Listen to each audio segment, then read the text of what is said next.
सहकारी साखर कारखान्याचे संस्थापक ज्यांनी शून्यातनं शेतकऱ्यांसाठी हा कारखाना उभा केला ते आदरणीय कैलासवासी निवृत्ती शेठ शेतकर यांच्या पुण्यतिथीनिमित्त तुम्ही मला बोलवलं आणि मला त्यांच्या चरणी नतमस्तक व्हायची संधी दिली त्याबद्दल मी आयोजकांचे आभार मानतो. शेठ बाबा आणि हिराबाई यांच्याविषयी मला आदरणीय भास्करराव घुले साहेबांनी बरीच माहिती दिली आणि खरंच शून्यातनं विश्व कसं उभं करायचं हे शिकायला मिळालं, बघायला मिळालं. या कारखान्याचे अध्यक्ष आदरणीय सत्यशील शेरकर साहेब, उपाध्यक्ष आदरणीय अशोकजी घोलपजी, ओझर देवस्थानचे अध्यक्ष आदरणीय गणेश कवडेजी, त्यांचा माझा बऱ्याच वेळेला फोन झाला. वेगवेगळ्या कार्यक्रमासाठी त्यांनी बोलवलं पण प्रत्येक वेळेला काहीतरी काम निघाल्यामुळं मला येता आलं नाही. पण आज सकाळी तिथं देखील मला अभिषेक करता आला, हे तुमच्यामुळे शक्य झालं. कारखान्याचे उपाध्यक्ष आदरणीय भास्करराव घुले साहेब, सर्वच कारखान्याचे विश्वस्त, संचालक मंडळ आणि सर्व शेतकरी बंधू आणि माझ्या बंधू भगिनींना एक वेगळ्या कार्यक्रमाला उपस्थित राहता आलं. माझ्याबरोबर माझे सहकारी रविशेठ घाटे आणि बीवीजी माझे सहकारी अनिकेत, दिलीप डोंबरे हे सगळेच आहेत. बीवीजी म्हणजे मी वाचलं की देवासारखं काम केलं शेठबाबांनी तालुक्यातल्या लोकांसाठी आणि त्यांच्या प्रती म्हटलं जाऊन शिकायला मिळेल, काहीतरी बघायला मिळेल. मी माझी बीवीची सुरुवात तशीच केली. माझ्या आयुष्याची 6वी पर्यंतची वर्ष घरात लाईट नव्हती. 20 वर्ष 10 बाय 10च्या खोलीत काढली. एवढंसं घर, त्यात 5 लोक राहत होतो. 18 वर्ष असताना वडिलांचं निधन झालं. त्याच्या आधी ते थोडे आजारी असले की पुण्यात सिव्हिल हॉस्पिटलला ऍडमिट असायचे किंवा बुधराणी हॉस्पिटलला. पैसे नसले की आई कानातलं द्यायची काढून, सोनाराकडे जाऊन 200 रुपये घेऊन ये, कधी मंगळसूत्र द्यायची, 500 रुपये घेऊन ये. खूप वाईट वाटायचं की असं का होतं. पण आई वडिलांनी खूप चांगले संस्कार केले. कुठेही चांगलं भाषण असलं की वडील मला घेऊन जायचे त्या भाषणाला.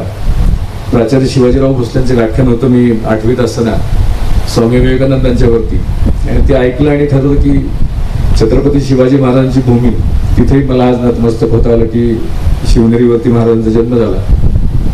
छत्रपती शिवाजी 4थीत असल्यापासून माझं दैवत होतं आणि 8वीत असल्यापासून स्वामी विवेकानंद. असं काही घडलं की वाईट वाटायचं की असं का होतं, मंगळसूत्र घाण का टाकायला लागतं. तेव्हापासून ठरवलं की काहीतरी वेगळं करायचं. 10वीला 88% मार्क पडले.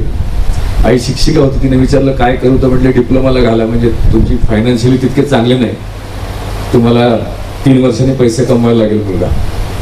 म्हणून डिप्लोमाला ऍडमिशन घेतलं. दुर्दैवानं दुसऱ्या वर्षी वडिलांचं निधन झालं. मी 18 वर्ष होतो, त्यांचं वय 45 वर्ष होतं. त्यांची इच्छा होती की मी IAS व्हावं. तर आईला म्हटलं आई मला IAS करायचं असेल तर मला इंजिनिअरिंग पूर्ण करायला लागेल.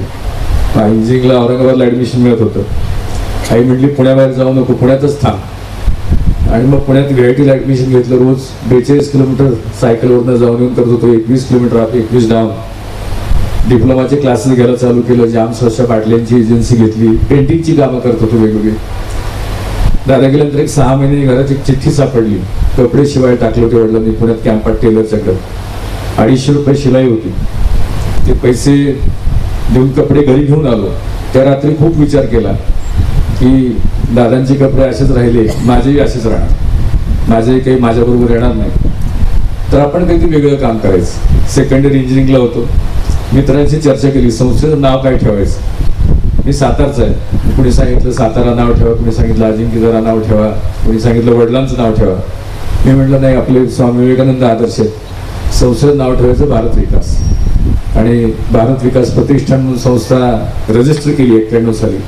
लोगो काढला, भारतात नकाशा, मागे सूर्य, मधी पट्टी, आणि काहीतरी वेगळं काम करायचं ठरवलं. माझ्याबरोबर मी डिप्लोमाचे क्लासेस घेत होतो. पैसे चांगले कमवायला लागलो होतो. फी तर काढलीच होती, वसूल केली होती, पण अजून 2 मुलांना मदत करायला चालू केलं शिक्षणासाठी. फर्स्ट क्लास मेंटेन केला आणि मग टाटा मोटर्स मध्ये 94 साली नोकरीला लागलो. 2 खोलीचं घर बांधलं आमचं घर. त्याचं कर्ज झालं होतं. आईला म्हटलं की कर्ज फेडतो आणि मग IASच्या तयारीला चालू करतो. दरम्यानच्या काळात मला टेल्कोमध्ये परचेसमध्ये टाकलं.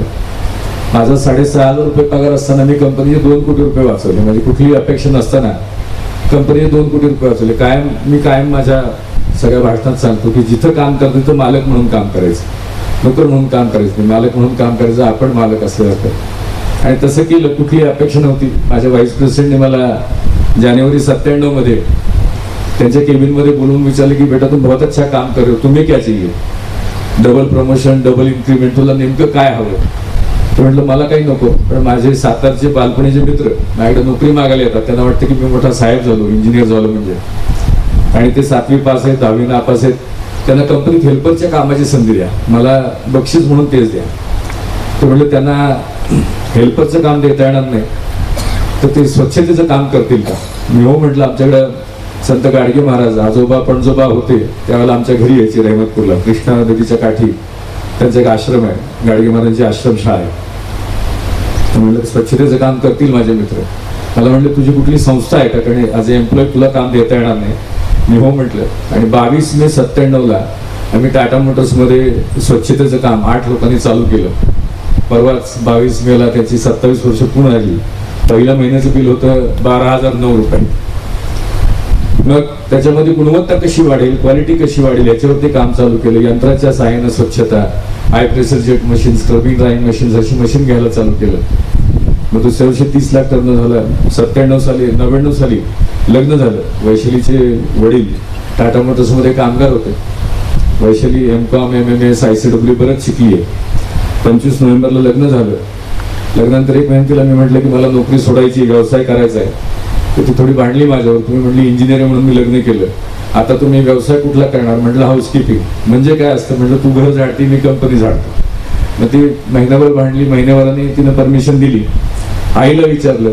आई म्हटली आणि 7 पिढ्यात कुणी धंदा केला नाही, कारण आमच्या घरामध्ये 7 पिढ्यामध्ये एकच मुलगा आहे. वडील एकटे, आजोबा एकटे, पणजोबा एकटे, भावकी नाही आहे आम्हाला. आई म्हटली आपल्याला भावकी नाही, वडिलोपार्जित 2च एकर जमीन आहे, कसं करशील, काय करशील. मग माझ्याकडे 10-1 लाख रुपये साठले होते 3-4 वर्षाच्या माझ्या पगाराचे आणि व्यवसायाचे. आमच्या गावी कृष्णा नदी आहे. कृष्णा नदीची कधी 7 एकर जमीन विकत घेतली आणि सुमो गाडी घेतली. आईला नेऊन दाखवलं मे 2000 साली. आई म्हणजे ठीक आहे, आता तू काही नाही केलं तर शेती तर चांगली करशील. पण नोव्हेंबर 2000ला मी राजीनामा दिला आणि 2001 सालापासून पूर्ण वेळ काम चालू केलं. छत्रपतींचा आदर्श घेऊन म्हटलं पुण्याबाहेर काम चालू करू म्हणून बेंगलोरला शाखा काढली. पुण्याबाहेर कुणी ओळखत नव्हतं, कन्नड येत नव्हतं. मग तिथल्या लोकांना म्हटलं कन्नड येत नाही तेवढं कसं सांगायचं, तेवढं मला सांगा. ते कन्नड बरोबर दिला. एवढं म्हटलं की ते कन्नड येत नाही असं सांगायचं त्यांना. आणि तिथं काम चालू केलं. महिन्यातले 20-25 दिवस मी बेंगलोरला राहत होतो. क्वालिटी काम करत होतो, त्यामुळे रेफरन्स ती कामं मिळत गेली. मग चेन्नईला चालू केलं, मग हैदराबादला चालू केलं. जगन्नाथ माझा ड्रायव्हर जो गेले 27 वर्ष गाडी चालवतो, तो मी दोघंच असायचो. बऱ्याच ठिकाणी अपमान व्हायचा. फॅक्टरीच्या आतच सोडत नसत लोक. तर खूप वाईट वाटायचं. तर स्वामी विवेकानंदांचं एक पुस्तक आहे मन आणि त्याची शक्ती. ते MD साहेब तुम्ही तुमच्या सगळ्या संचालक मंडळाने वाचा. 5 रुपयाला होता, आता 7 रुपये किंमत झाली आहे. सगळी ताकद तुमच्या मनात आहे. तुम्ही जसं ठरवता तशा गोष्टी घडतात. अशी माझ्या जीवनात हजारो अनुभव आहेत, हजारो. तर मी विचार करायचो की दिल्लीला पार्लमेंट आहे, कुणीतरी स्वच्छ करत असेल, असं काम जर आपल्याला मिळालं तर लोक रिस्पेक्ट करतात. आणि सांगायला मित्रांनो अभिमान वाटतो की हा विचार माझा 1.5 वर्षात पूर्णत्वाला गेला. 1 मार्च 2003ला आम्हाला पार्लमेंटचं स्वच्छतेचं काम मिळालं. 6 महिन्यासाठी मिळालं. ते गेली 21 वर्ष सलग चालू आहे. आता 500 लोक पार्लमेंटचं सगळं देखभालीचं काम करतात. संपूर्ण पार्लमेंटचं, नवीन पार्लमेंटचं काम देखील BUGचं. अतिशय पार्लमेंट ते जे आहे लाल दगड होता, काळा पडला होता. माझ्या सगळ्या टीमने अख्खं पार्लमेंट धुवून घेतलं, वरपासून खालपर्यंत धुवून घेतलं. काळी फरशी, लाल दगड काळा पडला होता, तो लाल दिसायला लागला. आदरणीय पंतप्रधानांच्या घरचे जे लोक होते त्यांनी विचारलं की प्राईम मिनिस्टरच्या घरी ही कंपनी काम करेल का. आणि त्यानंतर 3 महिन्यांनी आम्हाला आदरणीय पंतप्रधानांच्या घरचं काम मिळालं. ते देखील गेले 20 वर्ष चालू आहे. त्यानंतर आदरणीय पंतप्रधानांच्या ऑफिसचं काम मिळालं. मग राष्ट्रपती भवनचं काम मिळालं. मग सुप्रीम कोर्टचं काम मिळालं. सांगायला मिळून ही सगळी कामं आजतागायत एकही दिवसाचा खंड न पडता BUG चालू आहे. तसंच टाटा मोटर्सचे सगळे प्लांट भारतातले एक एक करत मिळत गेले. मग Volkswagen, Fiat, Hyundai, Mahindra, ITC, Hindustan Unilever असे भारतातल्या जवळपास 1500 ठिकाणी आम्ही काम करतो. आणि 8 लोकांनी सुरू झालेला प्रवास आज 82,000 लोकांच्या पर्यंत पोहोचलाय. मंदिरांचं काम अनेक ठिकाणी आम्ही करतो. शिर्डी साईबाबा मंदिराचं काम 2001 सालापासून बीव्हीजीकडे आहे. बाबांचे पुजारी देखील बीव्हीच्या रोलवरती आहेत. जवळपास 36 पुजारी जे बाबांची आरती करतात ते बीव्हीच्या रोलवरती आहेत. मुंबईला सिद्धिविनायक मंदिराचं काम बीव्हीजीकडे आहे. रांजणगाव मंदिराचं काम आमच्याकडे आहे. तुळजापूर मंदिराचं काम बीव्हीजीकडे आहे. पंढरपूर आम्ही करतो. सोमनाथचं काम बीव्हीजीकडे आहे. द्वारकेचं काम बीव्हीजीकडे आहे. वृंदावन आमच्याकडे आहे. आणि आता राम मंदिरचं काम देखील बीव्हीजीकडे असतं. राम मंदिर सगळं काम बीव्हीजीकडे. आता ओतूरची विनंती केली आहे, आता होईल. अनेक साखर कारखान्यांचं पण आहे बरं का, विघ्नरचं नाही आहे, पण साखर कारखान्यांचं देखील काम बीव्हीजीकडे आहे. त्यानंतर महाराष्ट्रात 108ची ॲम्ब्युलन्स सेवा, जी तुम्ही इथं देखील ॲम्ब्युलन्स आहे, ते 2014 साली आम्ही राज्यात चालू केलं. राज्य सरकारच्या वतीनं आम्ही ते काम करतो, पण त्यात देखील थोडी वेगळी गुणवत्ता आणली. त्याच्यामध्ये बाकीच्या राज्यांमध्ये पॅरामेडिक असतो, 12वी झालेला मुलगा असतो, त्याचा 30 दिवसाचा कोर्स असतो. त्याला फक्त बँडेज कसं बांधायचं शिकवतात. तत्कालीन सेक्रेटरीने म्हटलं की सर, बँडेज मधून जीव वाचत नाही, त्याला इंजेक्शन द्यायला लागतं, औषधं द्यायला लागतात. आणि त्यांनी ती कल्पना मान्य केली आणि जगातली पहिली डॉक्टर असलेली ॲम्ब्युलन्स सेवा राज्य सरकारच्या वतीनं बीव्हीजी महाराष्ट्रात चालवते. आतापर्यंत 1 कोटी लोकांना मदत झाली आहे. जवळपास 20 लाख लोकांचा जीव वाचलाय. 40,000 बाळंतपणं ॲम्ब्युलन्समध्ये झाली आहेत. असंच काम आम्ही जम्मू काश्मीरमध्ये देखील करतो. त्यानंतर मध्य प्रदेशमध्ये पोलिसांच्या 1000 गाड्या बीव्हीच्या मालकीच्या आहेत. तिथे 1,80,00,000 लोकांना मदत झाली. असं सगळं चांगलं चाललं होतं. 2012 साली वैशालीने घर बांधलं पुण्यामध्ये, बाणेरला घर बांधलं. ते 6,000 फुटाचं घर बांधलं, 6 बेडरूमचं घर बांधलं. तेव्हा 40 वर्ष होतो. देवाला प्रार्थना केली की देवा खूप दिलंस, 20 वर्ष छोट्याशा घरात राहिलो, आता एवढं मोठं घर झालंय, मग आता काय करायचं पुढच्या आयुष्यात? तर म्हटलं शेतकऱ्यांसाठी काम करायचं. मग शेतकऱ्यांचे प्रश्न काय? गावी गेलो, 100 लोकांना भेटलो.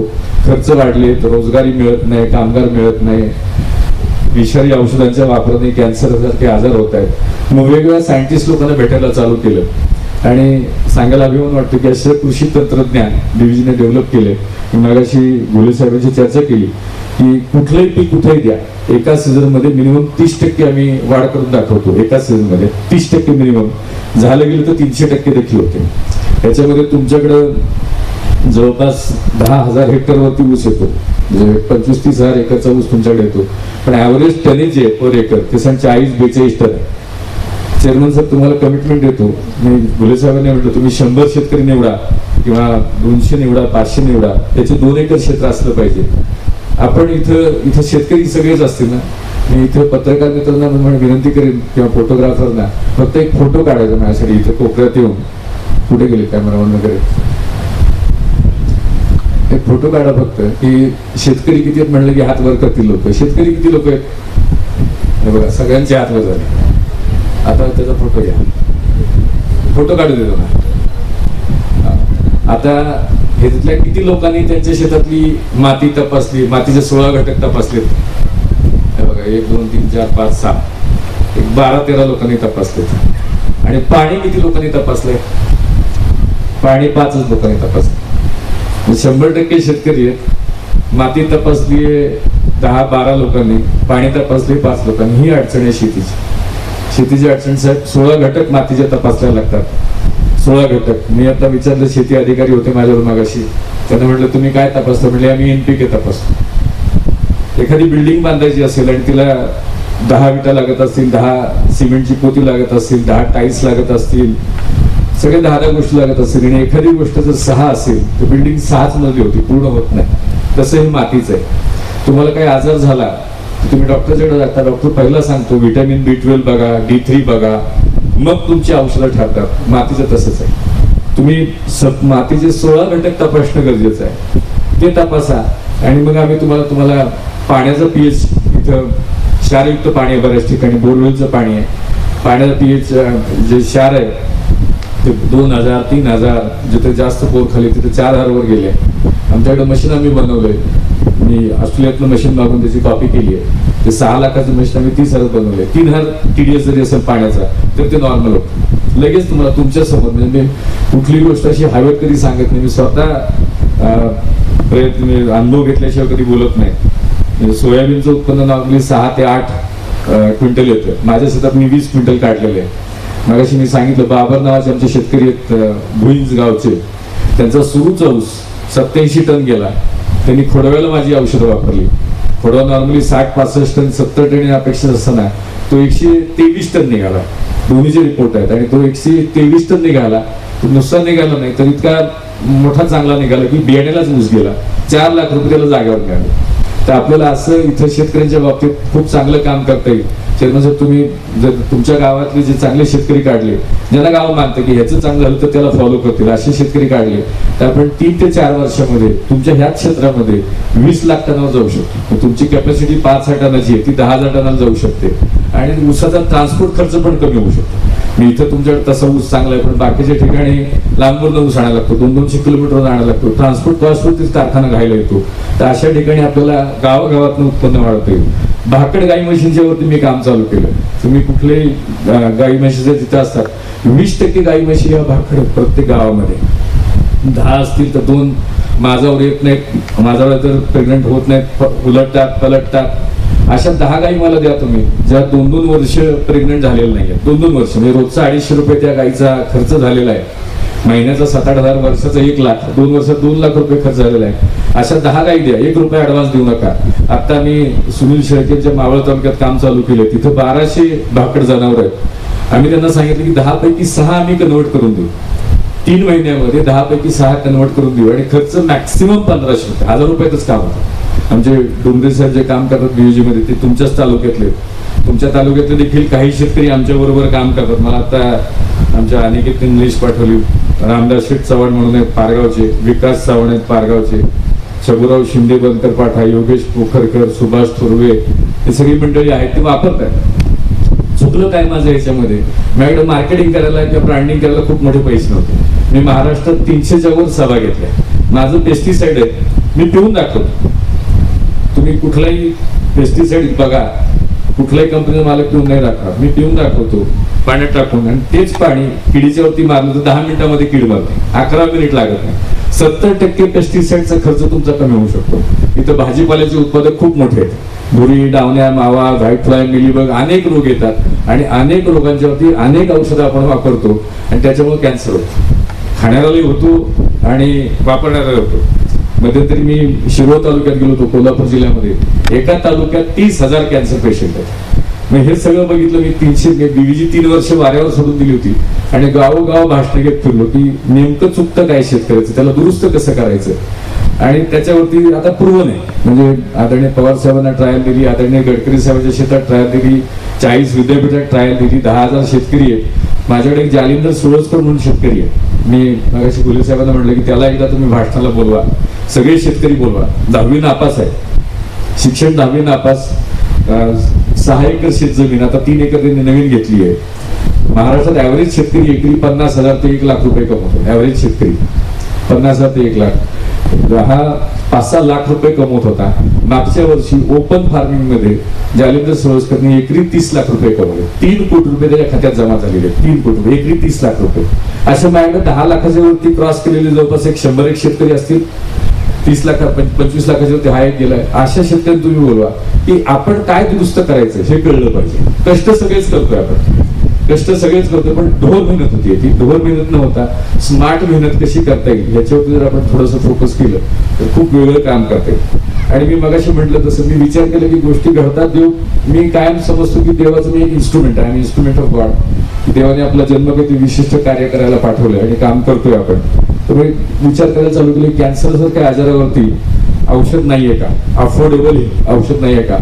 आणि गेली 9 वर्ष बीवीजी लाईफ सायन्सेस मध्ये आम्ही आयुर्वेदामध्ये अभ्यास करतोय. इथं काही डॉक्टर मंडळी असतील की आयुर्वेद 5,000 वर्ष जुनं शास्त्र आहे. ॲलोपॅथी आता 150 वर्षापूर्वी आलं, आणि कायम आपण आयुर्वेदाला दुय्यम समजतो. तर आयुर्वेदात का पुढे गेलं नाही आयुर्वेद, याच्यावरती आम्ही रिसर्च चालू केला. चरक संहिता ग्रंथात सांगितलं की अमक्या अमक्या झाडाची साल ही चैत्र पौर्णिमेला काढा. मी म्हटलं चैत्र पौर्णिमाच का, बाकी दिवस का नको. म्हणून आम्ही त्याची साल काढली, तिची फायटोकेमिस्ट्री चेक केली की नेमकं औषधी गुणधर्म किती आहे. तर ऊसाच्या भाषेत सांगायला झालं तर 5व्या महिन्यात ऊस तोडला तर तो गोड लागतो, पण त्याची मॅच्युरिटी जो जर सुरूचा असेल तर 12व्या महिन्यात येते, 8 साली असेल तर 8व्या महिन्यात येते मॅच्युरिटी. तसं प्रत्येक झाडाचं मॅच्युरिटी सायकल वेगळं असतं. चैत्र चरसंहिता प्रमाणात त्या झाडाची साल बघितली, चैत्र पुणेला 5% औषधी गुणधर्म आहेत, बाकी कधी 0.5% आहे. आता त्या जो औषध बनवतोय त्याला माहितच नाहीये. जंगलातनं रॉ मटेरियल येतंय. आता त्यात जर 2% औषध असेल तर ते 2.5 पट घेतलं पाहिजे ना, तो घेत नाही ना, आपण म्हणतो आयुर्वेद चालत नाही. तर आम्ही आतापर्यंत अशा 700 वनस्पतींच्यावरती रिसर्च केलाय. 2-2 वर्ष लागतं एका वनस्पतीचा अभ्यास करायला. 700 वनस्पतीचा आम्ही अभ्यास केलाय आणि आता कॅन्सर सारख्या आजाराचं औषध आम्ही बनवलंय आणि ते अतिशय इफेक्टिव्ह आहे. 3 वर्षापूर्वी आमच्या गावचे सुपुत्र डॉक्टर श्रीकांत माने म्हणून ते अमेरिकेच्या येल विद्यापीठामध्ये रिसर्च करतात कॅन्सरचं. गेली 38 वर्ष कॅन्सरमध्ये रिसर्च करतात.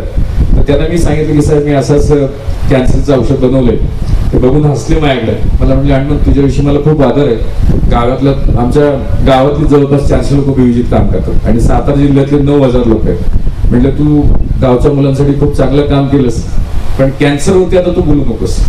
म्हणजे साहेब असं का म्हणता, तुम्ही टेस्ट करा. मग औषध पाठवून दिलं अमेरिकेला. 1 महिन्याने फोन आला की रिझल्ट येत नाहीयेत, तू जे दाखवले होते रिझल्ट ते जुगाड होतं, भारतात तुम्ही असं करता. म्हणजे खोटं काम आयुष्यात कधी केलं नाही, तुम्ही नीट टेस्ट करा. मग गोपाळ कुंडू नावाचे दुसरे एक सायंटिस्ट होते, त्यांचं आणि त्यांचं बोलणं करून दिलं. 7 महिन्यांनी मला माने साहेबांचा फोन आला की हनुमंताला नोबेल प्राइज मिळू शकतं, नोबेल प्राइज मिळू शकतं. म्हणलं का, तर म्हणले कॅन्सर सेल 24 तासात मरतायत आणि चांगल्या सेलला मात्र धक्का लागत नाही, चांगल्या सेलला धक्का लागत नाही.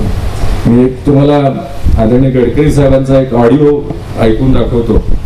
गडकरी साहेबांनी आमच्याकडे पार्किन्सनचं खूप चांगलं औषध झाले, हार्टचं खूप चांगलं औषध झालं. असं झालं हार्ट अटॅकचं प्रमाण खूप वाढलंय. तुम्हाला आजूबाजूला बघत असाल तुम्ही, 16 वर्षात मुलाला देखील हार्ट अटॅक येतोय, म्हाताऱ्या माणसाला येतोय, कुणालाही हार्ट अटॅक येतोय, तरुण मुलाला हार्ट अटॅक येतोय. तर आम्ही हार्टचं औषध बनवले जे हार्टचे तुमचे ब्लॉकेज काढतं, हार्टचं पंपिंग इम्प्रूव्ह करतं, हार्टचं फंक्शन स्टेबल करतं. अतिशय इफेक्टिव्ह आहे. बीव्हीजीतल्या माझ्या 5 सहकाऱ्यांना जे चांगले व्यायाम करतात त्यांना आतापर्यंत हार्ट अटॅक आलाय आणि एका सहकार्याची डेथ आहे.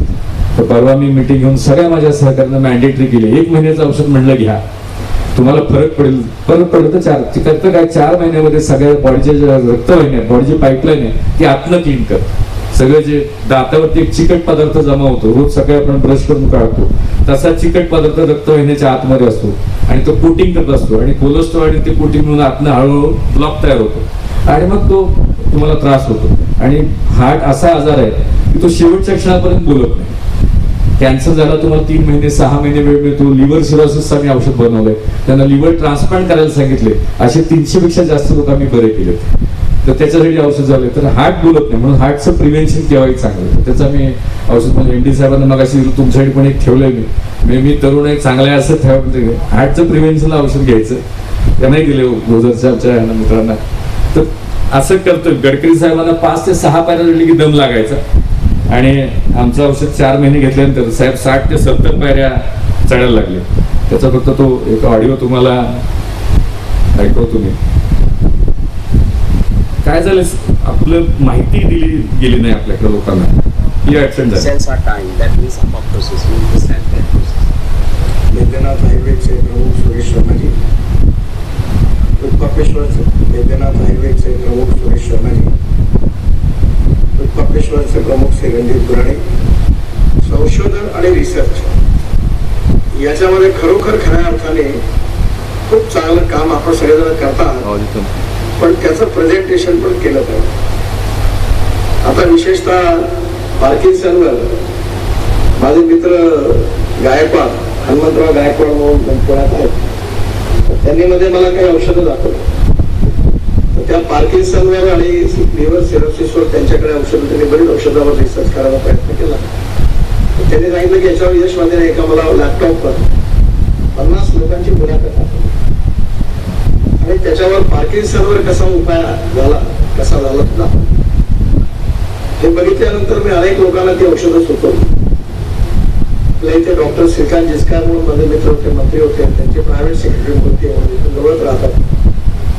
त्यांना पार्किन्सनचं बघा उभे औषध, पण जेव्हा औषधाचा प्रयोग केला तर कालच मला त्यांच्या मुलाचं समोर बोलवलं केलं की आता बोलण्यात पण सुधार झाला, चालण्यात पण सुधार झाला आणि परिणाम मिळाला. त्यावेळेस आयुर्वेदिक औषध जे दिलं त्याचा परिणाम झाला. एक सामान्य प्राथमिक शिक्षिकेच्या पोटी आणि त्या सामान्य परिस्थितीमधून त्यांनी आपल्या जीवनात असामान्य काम केलं. त्यांनी आयुर्वेदाच्या क्षेत्रात काम केलं.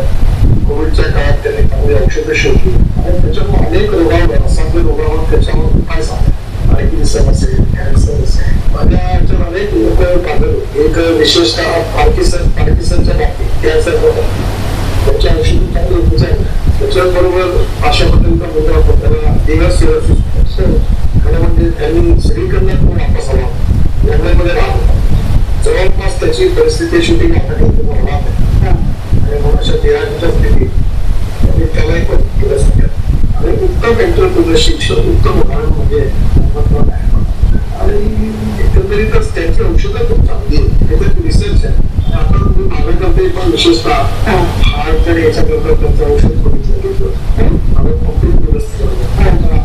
शिलाचा आपण त्या औषधाचे त्यांच्या औषध ते चांगले उपयोग आणि त्याचं कारण ते रिसर्च आउट ऑफ बॉक्स करतात आणि समाज आणि देशाबद्दल चिकटीबद्दल चांगला आदर्श करून मागणारा नाही आणि केवळ वडिलोपाधी निश्चित करणे आई प्राथमिक शिक्षण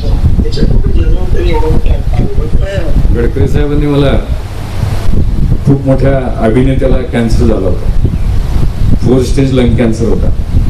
आता त्यांनी परवाच व्हिडिओ पाठवलाय. संजय दत्त अमेरिकेतनं माघारी आला. त्याची आई कॅन्सरने गेली, त्याची पहिली पत्नी कॅन्सरने गेली. अमेरिकेत गेले होते उपचाराला.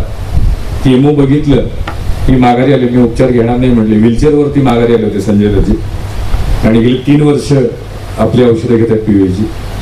आणि 7 महिन्यानंतर पेट स्कॅन केला. लंग कॅन्सर तसा डिफिकल्ट असतो. 7 महिन्यानंतर पेट स्कॅन केला, क्लिअर आला. 9 महिन्यानंतर केला, क्लिअर आला. आता नमस्कार, मैं हूँ संजय दत्त और मैं ये कहना चाहता हूँ कि डॉक्टर गायकवाड़ की दवा मैं अभी 3 साल से खा रहा हूँ और गडकरी साहब ने मुझे बोला कि बहुत अच्छी दवा है और मैं हर चीज़ की दवा खा रहा हूँ गायकवाड़ साहब की और बहुत मुझे फ़र्क पड़ा है और बहुत अच्छा लगा है. मैं हार्ट की दवा, इम्यूनिटी की दवा, सबकी दवा खाता हूँ and I want to wish Gaikwad साहब ऑल द बेस्ट. और मेरी तरफ से जो भी उनको मदद हो या किसी चीज़ का हेल्प हो मैं हमेशा हूँ. ये लीवर की दवा है तो मैं खाता हूँ रोज़. ये कैंसर के लिए दिया था उन्होंने, वो भी देता हूँ और ये हार्ट के लिए ये भी देता हूँ. तो डॉक्टर साहब आपका बहुत धन्यवाद. Thank you very much sir. और इससे बहुत मुझे मदद हुई है और थैंक यू आपने मुझे दवाई दी और लेते आ रहे हैं. हे आले भारतात त्यावेळेला व्हीलचेअरवर होते. आमचा किशोर वारळ म्हणून मुलगा आहे, तो इथं काम करतो. मी मार्केटिंग करायला नाही आलो बेसिकली, पण तुमच्या कारखाना परिवारामध्ये किमान 100 कॅन्सर पेशंट असतील. किमान 100 मिळतील, कदाचित 500 पण मिळतील.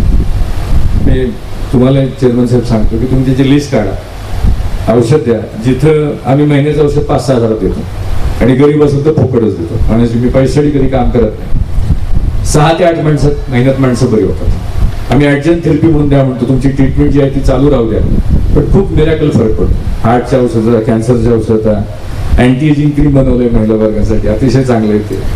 हेअर ऑइल बनवलं, हेअर फॉल थांबवतं. पण खूप फंडामेंटल रिसर्च करून काम करतोय. माझं स्वप्न आहे प्रत्येक माणसाचं, सगळी दुनिया रॅट रेस मध्ये पळतीये, पैशाच्या मागे लागलेली आहे. मी माणुसकीच्या मागे लागलो की बीव्हीजी टॅगलाईन ह्युमॅनिटी अहेड आहे. मी ठरवलं की माझ्या आयुष्यामध्ये 10 कोटी लोकांच्या आयुष्यामध्ये परिवर्तन करायला मदत करायची. 10 कोटी लोकांचं आयुष्य बदलायचं, 10 लाख लोकांना बीव्हीजी मध्ये काम द्यायचं आणि बीव्हीजी 100 देशात घेऊन जायचं. 2 वर्षापूर्वी आम्ही अमेरिकेत काम चालू केलं. तिथं 1200 लोक आता अमेरिकेत काम करतात. सौदी अरेबियामध्ये काम चालू केले, कुवेत कतारमध्ये चालू केले. यावर्षी अजून 10 देशात आम्ही काम चालू करू. त्यामुळे वेळ मिळत नाही, ही अडचण आहे. तुम्ही बोलवलं, प्रेमाने खूप बोलवलं की वेळेचं खूप सर्कस होते. लोक प्रेमाने बोलवतात खूप, पण जमत नाही. तर गेली 11 वर्ष महाराष्ट्राच्या 10वीच्या इंग्लिशच्या पुस्तकात बीव्हीजी वरती आणि माझ्यावरती धडा आहे. मी कुणाला सांगायला नव्हतं गेलो, पण रश्मी बन्सल नावाच्या बाईने स्टे हंग्री स्टे फुलिश पुस्तक लिहिलं. आय एम अहमदाबादच्या पासआउट आहेत त्या. दुसरं पुस्तक लिहिलं ज्यांना कुठेही पार्श्वभूमी नसेल, ज्यांनी व्यवसाय चालू केले, कनेक्ट द डॉट्स म्हणून. ते 2009 साली पब्लिश झालं.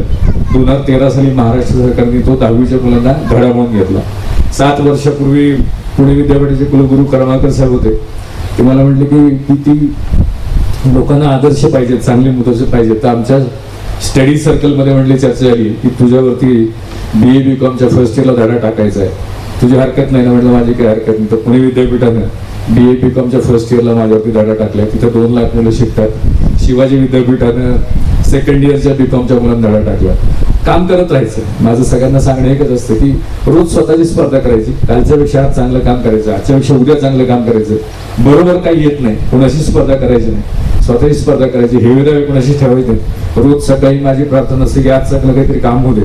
झोपताना क्षमाय असणं असते की आज चुकून पायाखाली मुंगेला असेल तर माफ करा. असंच चांगलं केलं की चांगलं होत राहतं. तुम्ही कारखान्याच्या माध्यमातून खूप रेव्होल्युशन करताय, पण अजून खूप स्कोप आहे. कारण खऱ्या अर्थानं भारत तुम्ही जर बघितलं मागच्या काही वर्षात तर श्रीमंत माणूस अधिक श्रीमंत होत चाललाय, गरीब अधिक गरीब होत चाललाय, जगणं मुश्किल होत चाललंय लोकांचं. तर त्याच्यावरती तुम्हाला तसं ह्या भागात चांगलंय, पाण्याची सोय आहे, कष्ट करणारी माणसं, फक्त दिशा द्यायची त्यांना गरज आहे. आता भारत सरकारने आमच्या बरोबर एक अग्रीमेंट केलं. 2017 साली भारत सरकारचं आणि जपान सरकारचं एक अग्रीमेंट झालं की 3.5 लाख 12वी पास झालेली मुलं जपानमध्ये द्यायची होती. 5 वर्षाचं अग्रीमेंट होतं. अग्रीमेंट झालं, लोकांनी टाळ्या वाजवल्या, MOU झाला. 5 वर्षात रिव्ह्यू झालं तर लक्षात आलं की 802 मुलं गेली होती. 802. आता भारत सरकारच्या बरोबर वेगवेगळ्या देशांनी करार केलेत. जपानला 2 लाख मुलं पाहिजेत, जर्मनीला 2 लाख पाहिजेत, UKला, इंग्लंडला 1,10,000 लोक पाहिजेत. मी आता जे सध्याचे सेक्रेटरी त्यांना भेटलो की साहेब तुम्ही भारताच्या मुलांचे दुश्मन आहात. इथं मुंबईत 500 पोलिसांची भरती असेल तर 10-12 लाख अर्ज येतात. परवा 1600 पैंची हायकोर्टला भरती निघाली, 1600 पैंची जागा आहेत आणि 3.5 लाख अर्ज आले. PhD झालेल्या लोकांनी अर्ज केले. म्हटलं जगात लोकांना जॉबची रिक्वायरमेंट आहे, पण आपल्याकडे ते मिसमॅच आहे. जे विकतं ते आपण पिकवत नाही, ते शिकवत नाही. तर आमच्या रवी शेटने आता आम्ही 2 जानेवारीला कार्यक्रम घेतला आणि महाराष्ट्रातल्या 170 कॉलेजेस बरोबर आम्ही टायअप केला की तुम्ही जे शिकवता त्याच्यावर आम्ही अवांतर काय शिकवायचं ते सांगू, वेगळं काय शिकवायचं आणि त्या मुलाला भारताबाहेर काम देऊ. आणि तीच मी विजन घेऊन चाललो होतो. आणि मागच्या महिन्यात आमचं भारत सरकारवर अग्रीमेंट झालं की भारत सरकारला ज्या ग्लोबल प्लेसमेंटच्या रिक्वायरमेंट येतात त्याचं इम्प्लिमेंट करायची जबाबदारी BGवर त्यांनी टाकली. आमचा करार झाला. 85% BG आणि 15% भारत सरकार अशी आता कंपनी फॉर्म करतोय आम्ही.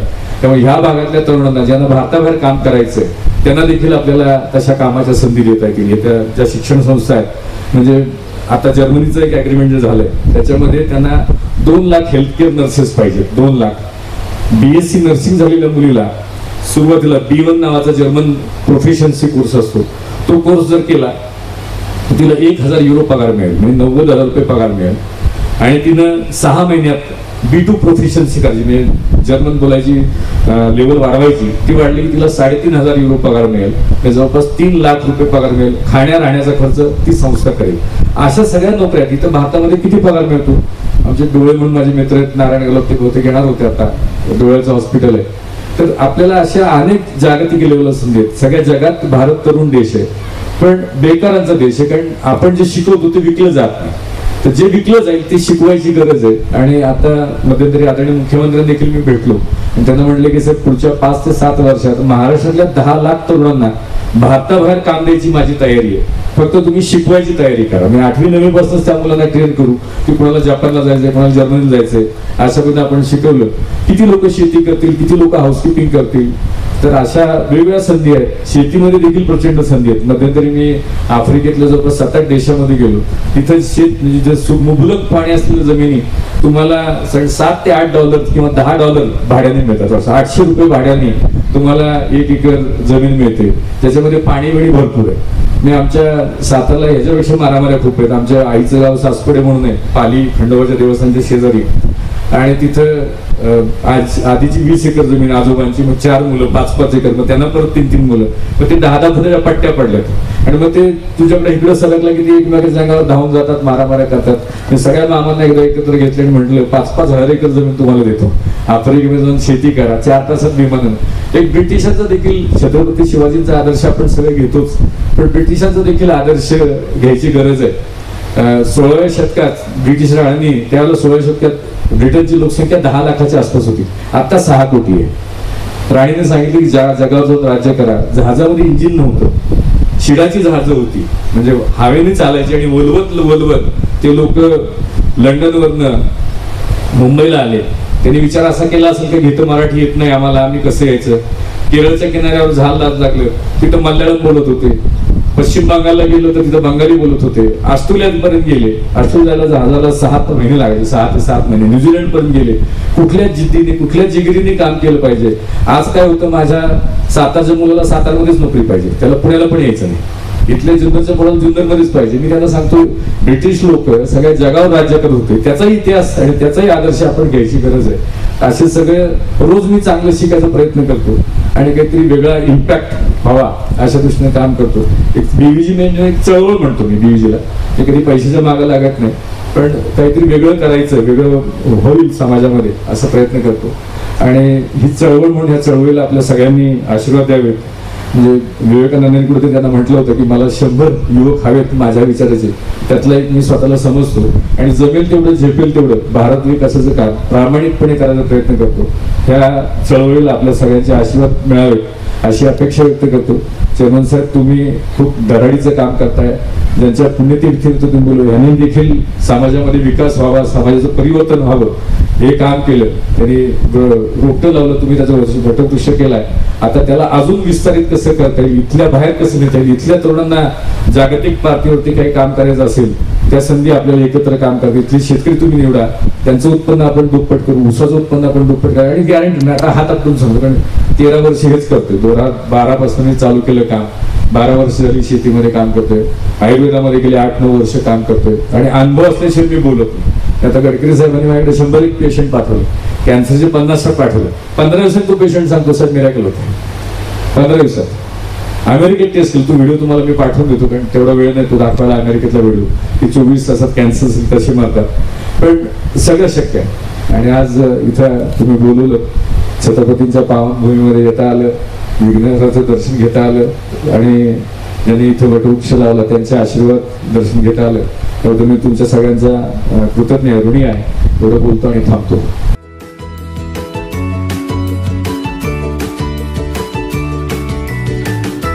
बातम्या शेतीच्या, बातम्या मातीच्या, बातम्या अन्यायाच्या, गुन्हेगारीच्या,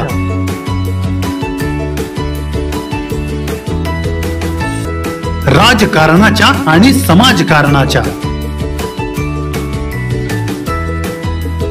शोषणाविरुद्ध बुलंद आवाज, जनसामान्यांच्या हुंकाराची गाज, सत्कार्याला प्रोत्साहन, दुष्कृत्याला अनुशासन, निर्भीड, निस्पृह, सडेतोड, बेधडक आणि रोखटोक म्हणजेच विघ्नहर टाइम्स. शोध बातमीचा, ध्यास सत्याचा. आपलं चॅनल, आपली बातमी. सबस्क्राईब तर कराच, पण बेल आयकॉनवर क्लिक करायलाही विसरू नका.